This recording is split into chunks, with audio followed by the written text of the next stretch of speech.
Imaginez un instant le silence absolu. Non pas le silence d'une pièce vide, mais le silence du néant avant la création. Un vide si profond qu'il étouffe la pensée. Et soudain, dans cette obscurité infinie, une parole est prononcée. Une parole si lourde, si puissante, que si elle avait été révélée à une montagne, vous auriez vu cette montagne s'humilier et se fendre par crainte d'Allah. Ce n'est pas de la poésie. Ce n'est pas une métaphore. C'est la réalité physique d'un poids qui dépasse la compréhension humaine. Nous marchons aujourd'hui sur une terre qui cache des secrets terrifiants sous nos pieds. Des villes entières, des civilisations qui se croyaient éternelles, réduites à de la poussière que vous piétinez sans le savoir. Mais avant de soulever le voile sur ces mystères qui ont aboli des empires, et avant de vous révéler le miracle qui peut vous sauver de la destruction, je vous demande un geste simple. Si vous cherchez la vérité qui se cache derrière le voile du monde visible, abonnez-vous maintenant à cette chaîne. Activez la cloche. Ne soyez pas un spectateur passif de l'histoire, mais un témoin éveillé. Ce que nous allons découvrir ensemble pourrait changer la façon dont votre cœur bat pour le reste de votre vie. Avez-vous déjà ressenti cela? Cette sensation étrange que le monde autour de vous est fragile, comme une toile d'araignée prête à se déchirer? C'est parce que c'est le cas. Le Coran n'est pas un livre posé sur une étagère. C'est une énergie vivante. C'est un avertissement cosmique envoyé depuis le trône, traversant les 7 cieux, déchirant les voiles de l'invisible, pour atterrir dans le cœur d'un homme au milieu du désert. Revenons en arrière. Loin en arrière. Pensez au prophète Mohammed, paix et bénédiction sur lui. Savez-vous ce qui se passait réellement lorsqu'il recevait la révélation? Ce n'était pas un moment de repos. C'était un traumatisme physique, une lourdeur insupportable. Les compagnons racontent que lors des jours les plus froids de l'hiver, lorsque la connexion avec le ciel s'ouvrait, la sueur coulait de son front comme des perles d'argent. Pourquoi? Parce que le contact entre le créateur de l'univers et une créature humaine est un événement cataclysmique. Si le prophète était monté sur un chameau au moment de la révélation, l'animal, cette bête puissante du désert, s'effondrait, ses pattes pliant sous un poids invisible qui semblait plus lourd que le mont Uhud. C'est là que réside le premier grand secret. Nous avons oublié la pesanteur de la parole. Nous lisons le Coran avec nos yeux, mais nous ne l'entendons pas avec nos cellules. Allah dit dans le livre, « Si nous avions fait descendre ce Coran sur une montagne, » visualisez cela. Une montagne de granit, solide, immuable, fière. Sous l'impact de la vérité divine, elle explose. Elle devient poussière. Et pourtant, regardez votre cœur. Regardez ce morceau de chair qui bat dans votre poitrine. Ce même Coran descend sur votre cœur, et parfois, il ne tremble même pas. Est-ce que nos cœurs sont devenus plus durs que la pierre? C'est la question terrifiante qui hante les pieux dans le silence de la nuit. Mais l'histoire ne s'arrête pas à la révélation. Elle commence là où l'avertissement a été ignoré. Car ce livre est une ligne de démarcation. Il sépare la vie de la mort, le salut de l'anéantissement total. Regardez l'horizon. Voyez-vous les ruines? Le Coran nous parle de peuples qui étaient biologiquement supérieurs à nous. Le peuple de Had. Ils étaient des géants. Ils sculptaient des palais dans les montagnes comme nous construisons des châteaux de sable. Ils disaient avec arrogance, « Qui est plus puissant que nous, en force ?» Ils pensaient que leur architecture, leur technologie, leur force physique les protégeaient. Ils avaient oublié l'échelle cosmique. Laissez-moi vous donner une perspective qui va faire tourner votre tête. Prenez une bague, un simple petit anneau de métal, jetez-le dans un désert immense et vide. Le prophète a dit que la comparaison entre le premier ciel et le deuxième ciel est comme cette bague dans le désert. Et le deuxième par rapport au troisième, une bague dans un désert, jusqu'au 7e ciel et les 7 cieux avec toutes leurs galaxies, leurs nébuleuses, leurs milliards d'étoiles, comparés au Kursi, le piédestal d'Allah. Ils ne sont qu'une petite bague perdue dans un désert infini. Et le Kursi, par rapport au trône, une bague dans un désert. Et maintenant, imaginez ces humains, ces minuscules créatures sur un grain de poussière appelé terre, qui osent défier celui qui possède le trône. C'est d'une arrogance suicidaire. C'est comme une fourmi qui lève la tête pour menacer une supernova. Le peuple de Had ne l'a pas compris. Ils ont vu les nuages noirs s'approcher à l'horizon. Ils ont ri. Ils ont dit « C'est une pluie qui va arroser nos vallées ». Ils ont célébré. Ils ne savaient pas que ce qui venait vers eux n'était pas de l'eau. C'était le vent, mais pas une brise. C'était le sarsar, un vent hurlant, glacial, furieux. Pouvez-vous entendre le son? Un sifflement qui perce les tympans. Le vent n'a pas seulement soufflé sur eux. Il les a arrachés du sol. Il les a soulevés comme des brins de paille pourris. Le Coran décrit la scène avec une précision chirurgicale et terrifiante. Ils ont été laissés comme des troncs de palmiers évidés.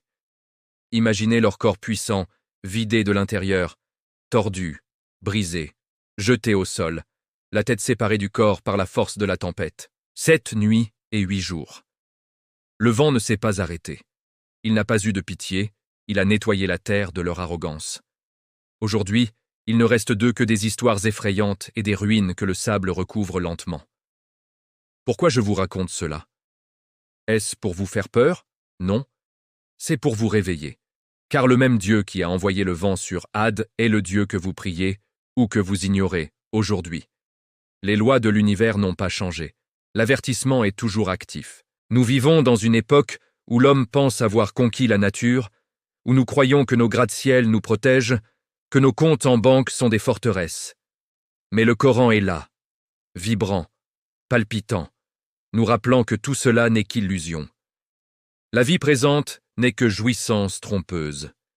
Il y a un secret dans la destruction. Ce n'est jamais un acte de haine arbitraire. C'est une réponse immunitaire de la terre. La terre elle-même est vivante. Elle se plaint à Allah. Elle demande la permission d'avaler ceux qui marchent sur elle avec orgueil. Chaque jour, la mer demande « Ô Seigneur, laisse-moi les noyer ». Chaque jour, les cieux demandent « Laisse-moi tomber sur eux ». Mais Allah, dans sa miséricorde infinie, retient les éléments. Il dit « Laissez mes serviteurs. S'ils se repentent, je suis leur bien-aimé. S'ils ne se repentent pas, je suis leur médecin. » Il les traite par les épreuves pour les purifier. Mais il y a un point de non-retour. Un moment où le miracle devient malédiction pour ceux qui refusent en devoir. Pensez au peuple de Thamud. Ils ont demandé un miracle impossible. Fais sortir une chamelle de ce rocher solide, ont-ils exigé. Et le rocher s'est fendu. La chamelle est sortie, majestueuse, une preuve vivante de la puissance divine. C'était un signe d'amour d'Allah. Voici la chamelle d'Allah, ne la touchez pas. Mais l'homme est ingrat, l'homme est pressé, l'homme est violent. Au lieu d'honorer le miracle, ils l'ont abattu. Ils ont tué la miséricorde envoyée pour eux. Et savez-vous ce qui s'est passé ensuite? Ce n'était pas une armée qui les a attaqués. Ce n'était pas une inondation. C'était un cri. Un seul cri. Le Saya. Imaginez un son si puissant, si pénétrant, qu'il ne se contente pas de vibrer dans l'air. Il entre dans votre corps et fait éclater votre cœur dans votre poitrine. Ils se sont réveillés le matin dans leur maison, et avant que le soleil ne soit haut, ils étaient tous morts, figés dans leur demeure, les genoux à terre, sans même avoir eu le temps de fuir. Le cri a arrêté la vie instantanément.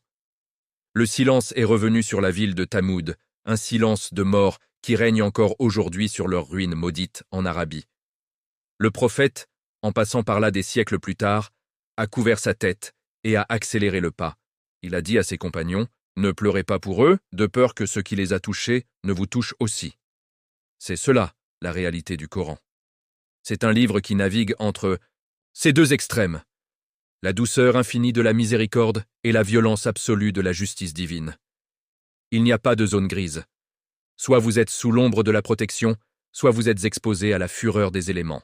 Mais le plus grand mystère reste à venir. Nous avons parlé des nations passées, mais qu'en est-il de nous? Qu'en est-il de l'époque où les signes ne sont plus des chamelles ou des vents, mais des effondrements internes, des sociétés qui s'écroulent de l'intérieur, des âmes qui se sentent mortes alors que les corps sont vivants? Le Coran avait prédit cela aussi. Il avait prédit une époque où la connaissance serait répandue, mais la sagesse absente. Une époque où le temps passerait vite, comme une année qui devient un mois une semaine un jour, et un jour comme une étincelle qui s'enflamme et s'éteint. Ne sentez-vous pas cette accélération?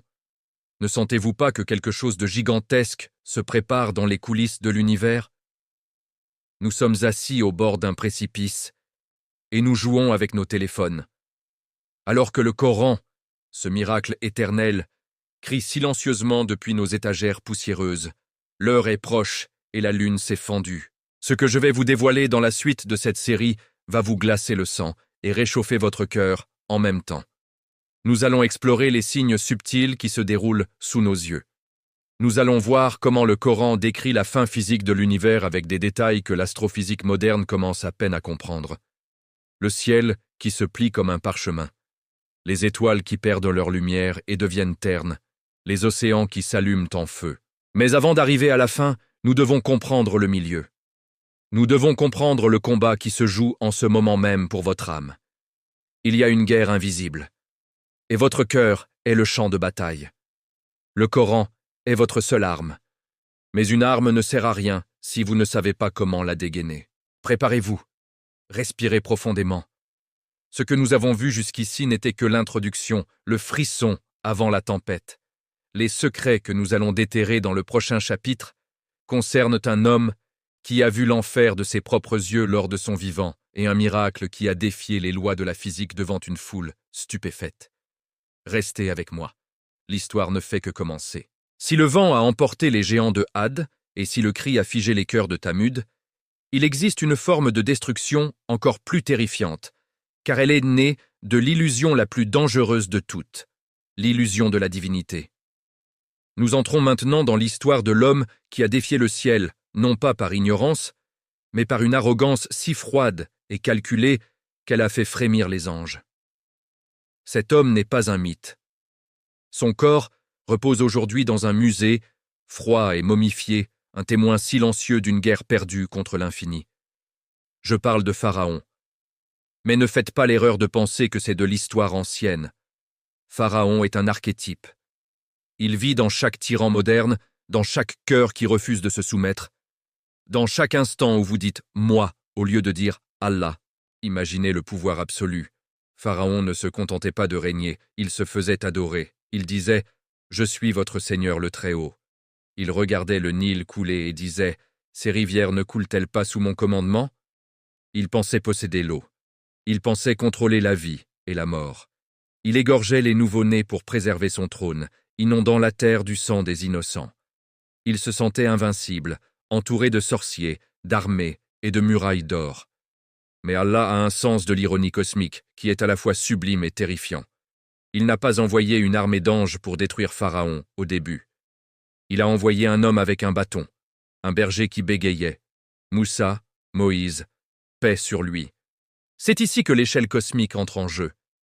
D'un côté, l'empire le plus puissant de l'Antiquité. De l'autre, un prophète sans armée, armé seulement de la certitude qu'Allah entend et voit. La confrontation n'était pas politique, elle était spirituelle. Pharaon a vu les signes. Il a vu le bâton devenir un serpent véritable, une créature terrifiante qui avalait les illusions de ses magiciens. Il a vu l'eau du Nil se transformer en sang, une horreur visqueuse et imbuvable. Il a vu les grenouilles, les poux, les sauterelles. Mais son cœur était scellé. Plus les preuves étaient claires, plus son arrogance durcissait. C'est le danger du péché. Il aveugle. Il crée une croûte sur le cœur jusqu'à ce que la lumière ne puisse plus pénétrer. Puis vint le moment décisif. La fuite. Imaginez la scène, la nuit, la poussière, la peur. Les enfants d'Israël, paniqués, courent vers la mer Rouge. Derrière eux, le bruit du tonnerre. Ce n'est pas l'orage, c'est le galop de milliers de chars de guerre. La mort approche à toute vitesse. Devant eux, l'abîme sombre de la mer. Ils sont piégés. Ils crient. Nous allons être rejoints. Ils sentent déjà le froid de l'épée sur leur nuque. Mais Moussa, avec une tranquillité qui dépasse la logique humaine, dit « Jamais, car mon Seigneur est avec moi, et il me guidera. » À cet instant précis, la physique de l'univers a été suspendue. Allah a ordonné à la mer de se fendre. Ce n'était pas une marée basse. C'était une explosion contrôlée. L'eau s'est dressée comme deux immenses montagnes liquides. Imaginez le bruit assourdissant de l'eau qui se déchire, révélant le fond de la mer, sec et praticable. Des murs d'eau, vibrants, retenus par la volonté invisible d'Allah. Les croyants passent, le cœur battant, regardant les poissons nager dans ces murs transparents au-dessus de leur tête. C'est un spectacle d'une beauté terrifiante. Mais l'arrogance est suicidaire. Pharaon arrive sur la rive, il voit le miracle. Tout être sensé se serait arrêté, serait tombé à genoux devant une telle puissance. Mais lui, non. Il voit une opportunité tactique. Il lance ses chars dans le couloir de la mer. Il pense que le miracle est à son service. Il entre dans le piège de Dieu. Et c'est là, au milieu de la mer, que le piège se referme. Pouvez-vous sentir la panique? Le moment précis où Allah retire son ordre de retenue? Les montagnes d'eau s'effondrent. Des milliards de tonnes d'eau de mer s'abattent sur l'armée la plus puissante du monde. Le bruit est apocalyptique. Les chars sont broyés comme du papier. Les chevaux hennissent dans l'eau salée. Les soldats, dans leurs armures lourdes, coulent comme des pierres. Et Pharaon, l'homme qui se prenait pour Dieu, il est là, ballotté par les vagues, avalant de l'eau salée, crachant, suffocant. Dans cet instant de terreur absolue, alors que la mort froide l'enveloppe, son masque tombe. Il crie « Je crois qu'il n'y a de divinité que celui en qui ont cru les enfants d'Israël, et je suis du nombre des soumis. » Il essaie de faire sa shahada. Il essaie de négocier avec l'univers à la dernière seconde. Mais c'est trop tard, la porte est fermée. L'ange Jibril, Gabriel, dans une colère sainte, prend de la boue noire du fond de la mer et la fourre dans la bouche de Pharaon, pour l'empêcher de parler, pour étouffer sa fausse repentance. La réponse divine tombe comme un coup près. Maintenant, alors qu'auparavant tu as désobéi et que tu étais du nombre des corrupteurs, c'est la fin la plus humiliante possible. Celui qui se disait « le Très-Haut » meurt noyé, la bouche pleine de boue, impuissant, pathétique. L'eau qu'il prétendait contrôler l'a tué. Mais Allah, dans sa sagesse infinie, a ordonné à la mer de rejeter son corps. Pourquoi? Pour qu'il soit un signe. Aujourd'hui, nous te sauvons, en ton corps, afin que tu sois un signe pour tes successeurs. Regardez son corps aujourd'hui. Regardez sa peau desséchée, ses dents jaunes, ses cheveux rares. Est-ce là un Dieu? Est-ce là quelqu'un qui mérite l'adoration? C'est un déchet de l'histoire, préservé pour que vous et moi puissions voir où mène l'orgueil. Le Coran nous raconte cette histoire, non pas pour nous divertir, mais pour nous avertir. Il y a un pharaon en chacun de nous. C'est cette voix qui dit « Je sais mieux, je n'ai pas besoin de prier, je suis maître de mon destin ». C'est cette voix qui refuse de s'incliner. Et la destruction de ce pharaon intérieur est inévitable. Soit vous le noyez dans les larmes du repentir maintenant, soit il sera noyé dans le châtiment plus tard. Mais l'histoire de la destruction ne s'arrête pas à l'eau. Il y a des éléments encore plus subtils, encore plus invisibles, qui travaillent dans l'ombre. Nous avons parlé du vent, du cri, de l'eau. Mais qu'en est-il du feu? Non pas le feu que vous allumez avec une allumette, mais un feu qui a une intelligence, un feu qui voit, un feu qui parle. Dans le prochain chapitre, nous allons descendre plus profondément. Nous allons parler de ce qui attend l'âme après que le corps a été détruit. Nous allons parler de l'endroit que le prophète a vu et qui l'a fait pleurer jusqu'à mouiller sa barbe. Nous allons parler de l'enfer, non pas comme un concept abstrait, mais comme une créature vivante, une bête enragée, tenue par 70 000 chaînes, tirée par 70 000 anges, attendant le jour du jugement, pour bondir sur ceux qui ont ignoré les avertissements. Préparez votre cœur, car ce que je vais décrire n'est pas fait pour les faibles. C'est la réalité ultime, celle qui rend les cheveux des enfants blancs. Nous avons vu l'eau engloutir les orgueilleux. Nous avons entendu le vent déchirer les géants. Mais tout cela, aussi terrifiant soit-il, n'était que des phénomènes terrestres. De l'eau, de l'air, de la boue. Ce dont nous allons parler maintenant n'appartient pas à la chimie de ce monde. C'est une création qui existe, en ce moment même, qui respire, qui attend, et qui a une faim que rien ne peut rassasier, sauf la chair de ceux qui ont oublié Dieu. Le prophète, paix et bénédiction sur lui, a dit « Votre feu, celui que les fils d'Adam allument, n'est qu'une des 70 parties du feu de l'enfer. Imaginez la chaleur d'un volcan en éruption, multipliez-la par 70 et ajoutez-y une conscience. Oui, une conscience. Car l'enfer, Jahannam, n'est pas un lieu inerte. C'est une bête. Le Coran nous dit qu'elle voit les criminels de loin. Elle les reconnaît. Lorsqu'elle les aperçoit, elle pousse un soupir de rage, le zaphir, un son si horrible qu'il fera tomber à genoux chaque nation, chaque roi, chaque tyran qui a jamais marché sur terre. Imaginez un instant le jour du jugement. Le silence est total. L'humanité est rassemblée, nue, terrifiée, sous un soleil qui s'est rapproché à 1 000 des têtes. La sueur forme des océans. Et soudain, le ciel se déchire pour laisser passer cette monstruosité. Le prophète nous a décrit son arrivée avec une précision mathématique qui donne le vertige. L'enfer sera amené ce jour-là, tenu par 70 000 reines, et chaque reine sera tenue par 70 000 anges. Faites le calcul, 4 900 000 000 d'anges, des anges d'une force colossale, créés de lumière pure, tirant de toute leur force pour retenir la bête qui veut bondir sur l'humanité pécheresse. Si ces anges la lâchaient un seul instant, elle dévorerait tout ce qui existe entre l'Orient et l'Occident. C'est cela, l'échelle cosmique. Nous sommes des grains de poussière face à une fournaise qui nécessite des milliards d'anges pour être contenus. Ressentez-vous cette petitesse? C'est le but. L'orgueil humain s'évapore face à cette réalité. Entrons maintenant à l'intérieur, non pas avec nos corps, qu'Allah nous en préserve, mais avec notre imagination, pour réveiller nos cœurs endormis. L'enfer est noir, ce n'est pas un feu rouge et lumineux comme dans les films. Il a brûlé 1000 ans jusqu'à devenir rouge, 1000 ans jusqu'à devenir blanc, et 1000 ans jusqu'à devenir noir comme la nuit la plus sombre. C'est un feu de ténèbres. Vous ne voyez pas votre main devant votre visage, mais vous sentez la chaleur vous dévorer. Et le bruit. Le Coran parle du shahik, le bruit d'une inspiration violente, comme un âne qui braie, mais amplifié à l'infini, le bruit du feu qui aspire l'oxygène et les âmes. Et qu'en est-il de la douleur? Ici-bas, si vous mettez votre main sur une plaque chauffante, vos nerfs brûlent et finissent par mourir. La douleur s'arrête. Là-bas, la biologie est différente. Allah dit « Chaque fois que leurs peaux auront été consumées, nous leur donnerons d'autres peaux en échange afin qu'ils goûtent au châtiment. » C'est une régénération instantanée pour une souffrance éternelle. Il n'y a pas de répit, pas de sommeil, pas d'évanouissement. Vous êtes hyper conscient, hyper réveillé, piégé dans un corps indestructible conçu pour la torture. Laissez-moi vous raconter l'histoire de l'homme qui aura le châtiment le plus léger. Le plus léger.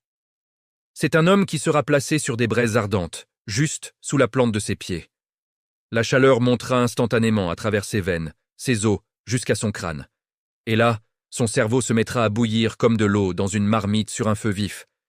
Il pensera qu'il subit le pire châtiment de tous, alors qu'il est le plus épargné. Imaginez la douleur d'une migraine, multipliée par l'infini, sans aspirine, sans faim, sans espoir. Et cela, c'est pour le moins coupable. Qu'en est-il des hypocrites qui seront au plus bas fond de l'abîme? Ils auront soif. Une soif qui déchire la gorge. Ils crieront « de l'eau » et on leur apportera de l'eau. Mais quelle eau? Le hamim, une eau bouillante, noire, puante, semblable à du métal en fusion. Lorsqu'ils l'approcheront de leur visage, la chaleur fera tomber la chair de leurs joues. Lorsqu'ils la boiront, elle déchirera leurs intestins. Ils n'auront pas le choix de boire, car la soif sera plus forte que la peur. Et après avoir bu, ils demanderont à mourir. Ils appelleront Malik, l'ange gardien de l'enfer. Ils crieront pendant 1000 ans, « Ô Malik, que ton Seigneur nous achève !» Ils ne veulent pas le paradis. Ils ne veulent pas de plaisir. Ils veulent le néant. Ils veulent cesser d'exister. Et après 1000 ans de silence, Malik répondra par une seule phrase, froide, définitive, sans émotion. En vérité, vous êtes ici pour rester. Pouvez-vous imaginer le désespoir? Le moment où l'espoir meurt est pire que le feu lui-même. La porte est fermée. C'est fini. L'éternité s'étend devant eux, un tunnel noir sans lumière au bout. Pourquoi je vous dis cela? Pourquoi cette violence verbale? Est-ce pour vous traumatiser? Non, c'est par miséricorde. C'est comme un médecin qui vous décrit en détail les ravages du cancer pour que vous arrêtiez de fumer. Le Coran est ce médecin. Il nous secoue.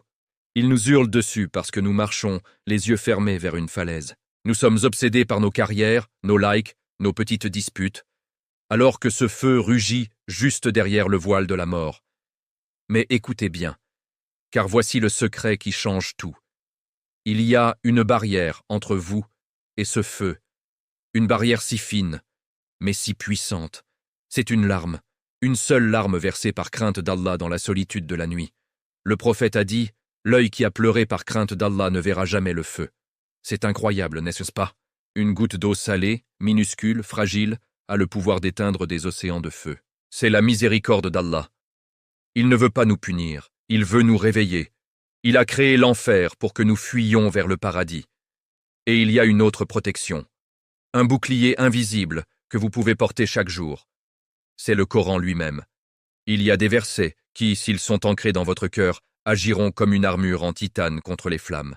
Le feu ne peut pas toucher la chair qui contient la parole d'Allah. Si le Coran vit en vous, si vous le respirez, si vous l'aimez, l'enfer vous dira le jour du jugement. Passe vite, ô croyants, car ta lumière éteint ma flamme.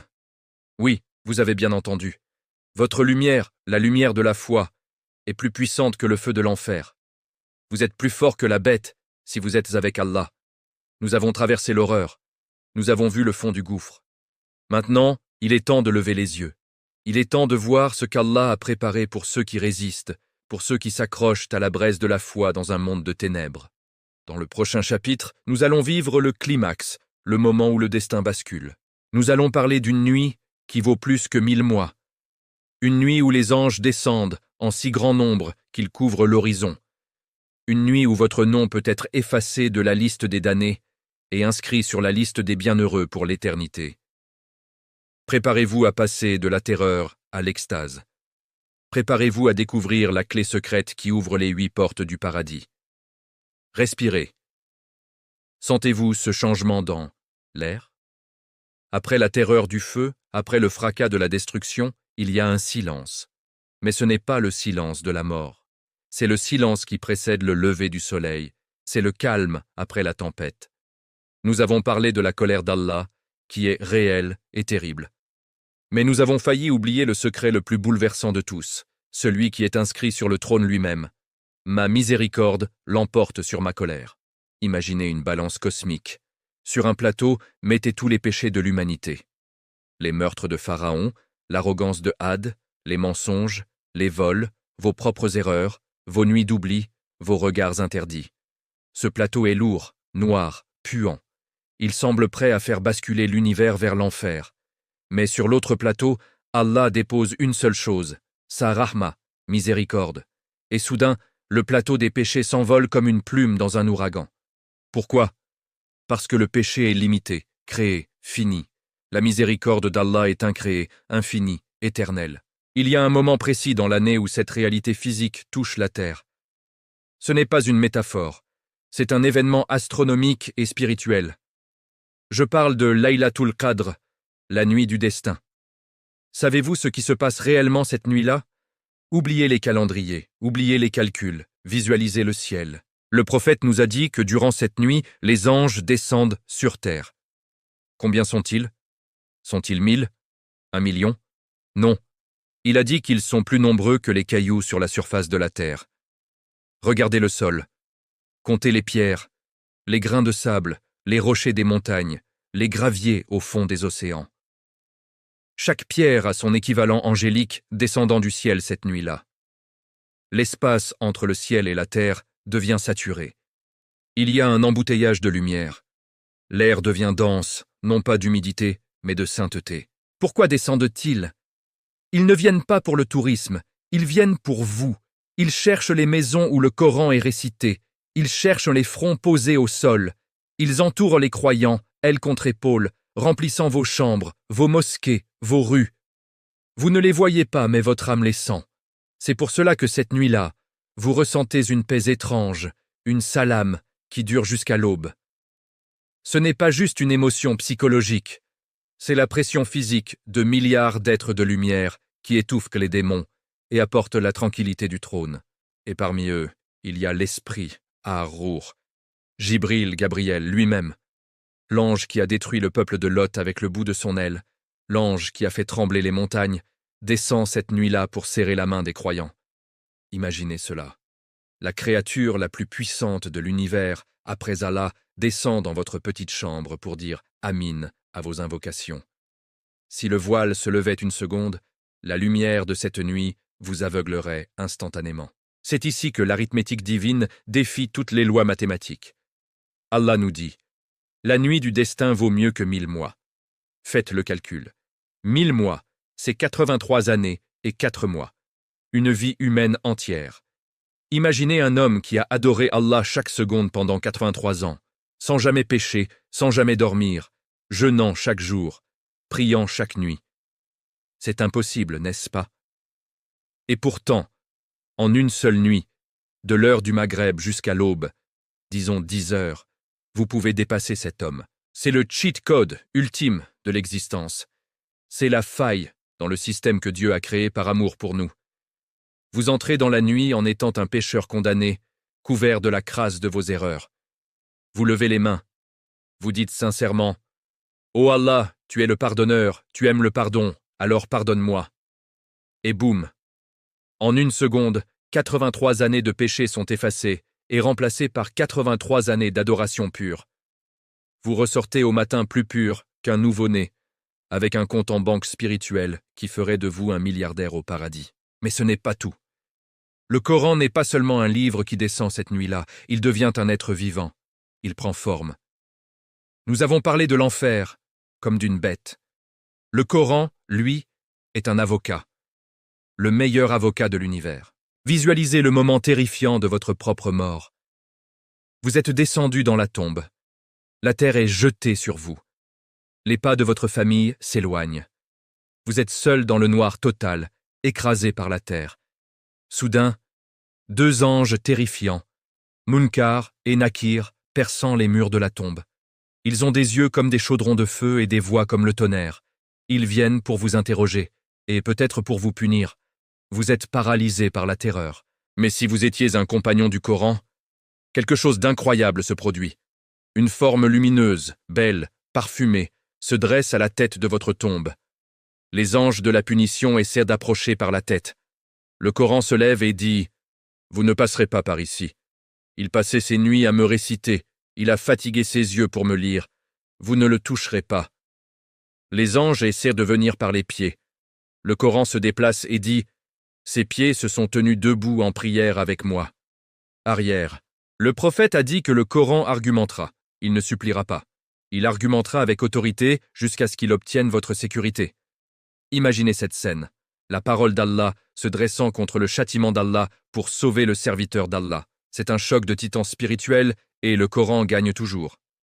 Il transformera votre tombe sombre et étroite en un jardin vaste et lumineux, un morceau de paradis. Sentez-vous l'espoir renaître?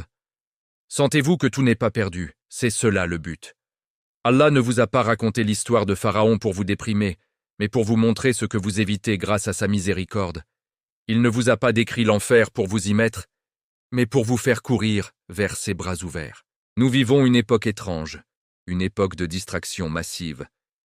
Mais au milieu de ce bruit, le miracle est là, sur votre étagère, dans votre téléphone. Il attend. Il vibre.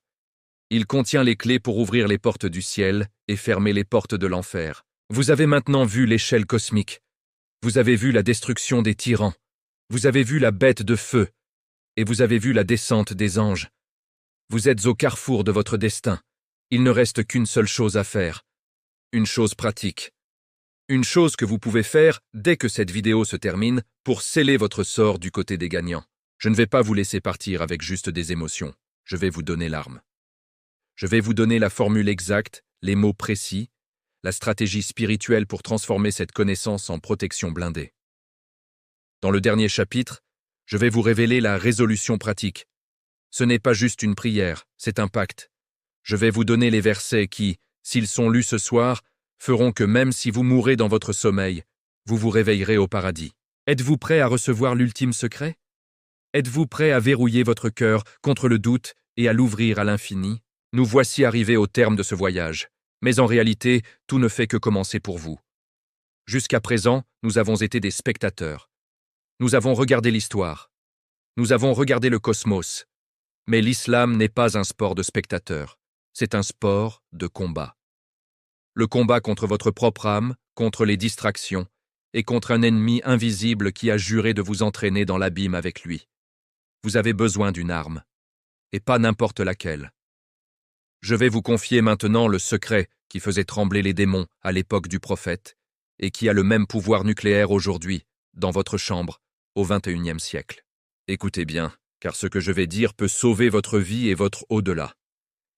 Il existe dans le Coran un verset, un seul. Il est appelé le maître des versets. Lorsqu'il a été révélé, la terre a tremblé. Les idoles du monde entier se sont effondrées face contre terre. Les couronnes des rois sont tombées de leurs têtes. Pourquoi? Parce que ce verset ne parle pas de loi ou d'histoire. Il parle de lui. Allah. C'est Ayat al-Kursi, le verset du trône. Ce n'est pas juste une formule magique à répéter. C'est une description de la réalité ultime. Allah, point de divinité à part lui, le vivant, celui qui subsiste par lui-même. Quand vous récitez cela, vous brisez l'illusion que quelqu'un d'autre a le pouvoir. Son trône déborde les cieux et la terre. Visualisez cela. Vous placez votre maison, vos peurs, vos dettes, vos ennemis, sous l'ombre gigantesque de ce trône. Le prophète nous a donné une garantie qui devrait être écrite en or sur nos murs. Celui qui récite Ayat al-Kursi après chaque prière obligatoire, rien ne l'empêche d'entrer au paradis si ce n'est la mort. Comprenez-vous ce que cela signifie? La seule barrière entre vous et la félicité éternelle, c'est ce souffle qui vous maintient en vie. Si vous mourrez une minute après l'avoir lu, vous êtes sauvé. C'est un passeport tamponné. Mais il y a plus. Le soir, quand les ombres s'allongent et que les peurs invisibles rôdent, lisez-le. Le prophète a dit que si vous le lisez avant de dormir, Allah enverra un gardien.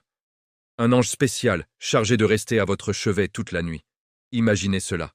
Pendant que vous dormez, inconscient, vulnérable, un être de lumière, puissant et terrifiant pour les démons, monte la garde à côté de votre oreiller jusqu'au matin. Aucun cauchemar, aucune magie noire, aucun mal ne peut franchir ce périmètre de sécurité.